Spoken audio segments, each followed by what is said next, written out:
Hi YouTube, it's Kathy and welcome to the A to Z of Queer Lit Part 4. Yes, you heard that right, I've made 3 other of these videos and they will be linked down below in a playlist. The premise of this video is to take every letter of the alphabet and find a book that has either the letter in the title or in the author's name. And obviously all of the books are meant to be queer. If you've been around my channel for a while, you might have heard me talk about these books because I talk about all of my books in weekly and monthly wrap-ups. And essentially, as soon as I get enough books to fulfill all of the spaces, I make another one of these videos. I am going to try to do this fairly rapid fire, so we're not going to get an in-depth synopsis of each of these books because that makes these videos really long. But if you're just looking for 26 queer book recommendations, this is a very good place to start. A is for Anger is a Gift by Mark Oshiro. This is a YA contemporary about Moss, whose father was gunned down by the police just for being black, and Moss has a fantastically diverse friend group. B is for Bingo Love by T. Franklin. This is about 2 teenage girls that fall in love but their parents separate them and they find each other again much later in life in a bingo hall. C is for My Two-Spirit Journey by May Shakaby. This is a two-spirit memoir which honestly should be enough so that you should just want to pick it up immediately. D is for Alice Isn't Dead by Joseph Fink. Keisha's wife Alice is missing and presumed dead until one day she sees her in the background of a news broadcast and decides to become a long-haul trucker so she can search the country for her wife. E is for Queer Eye by the Fab Five. I would classify this as a coffee table book, but this is definitely something fun to read, especially if you need more Queer Eye in your life because there's still only the 3 seasons and I want a million seasons. F is for Fair Play by Tove Jansson. This is a book written in vignettes that is basically autobiographical between her and her longtime partner. G is for Girls Made of Glass and Snow. This is a queer Snow White retelling. You're welcome. H is for Heartstopper by Alice Oseman. I absolutely adore this comic and I can't wait for all of the volumes to come out. This one is about 2 queer boys falling in love and getting each other through some hard times. I is for In Other Lands by Sarah Reese Brennan. The main character of this one is Elliot, who is incredibly sarcastic as a defense mechanism,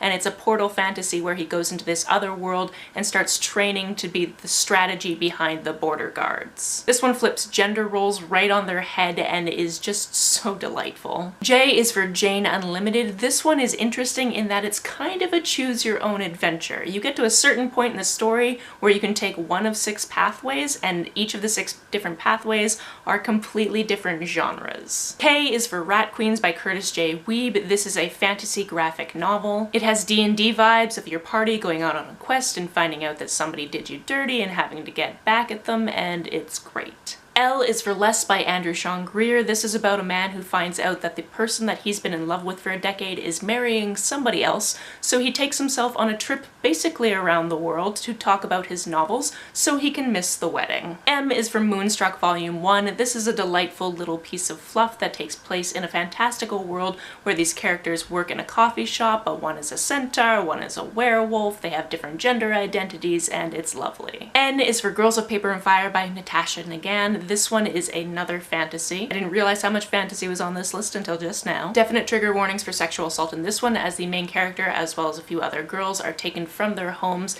and used as concubines for the king. However, our protagonist and one of these other girls fall in love. O is for Odd One Out by Nick Stone. This one is about 3 different characters. I like to think that it is just one big bi disaster, and that's kind of all you need to know going into it. P is for The Princess and the Fangirl by Ashley Poston. This is the follow-up to Geekerella. It is a companion novel following different characters, and it's a Prince and the Pauper retelling, which I really enjoyed. Q is for Red, White, and Royal Blue by Casey McQuestion. This is a hate-to-love romance between the first son of the United States and the Prince of Wales. Need I say more? R is for Song of the Dead by Sarah Glenn Marsh. This is the follow-up to Reign of the Fallen. It is the second in the duology, so read the first one first, obviously. So I'm not going to tell you anything about the plot about this one. I'm just going to tell you that the main character is a bisexual necromancer. S is for Once Ghosted, Twice Shy by Alyssa Cole. This is a novella in between the 2nd and 3rd books of the Reluctant Royals series, which is not a series I've already read, but I plan to read in the future after reading this novella. And it's about these 2 women who meet up in New York City. They really have a spark, but it's understood that one of them has to leave because they're only there for business,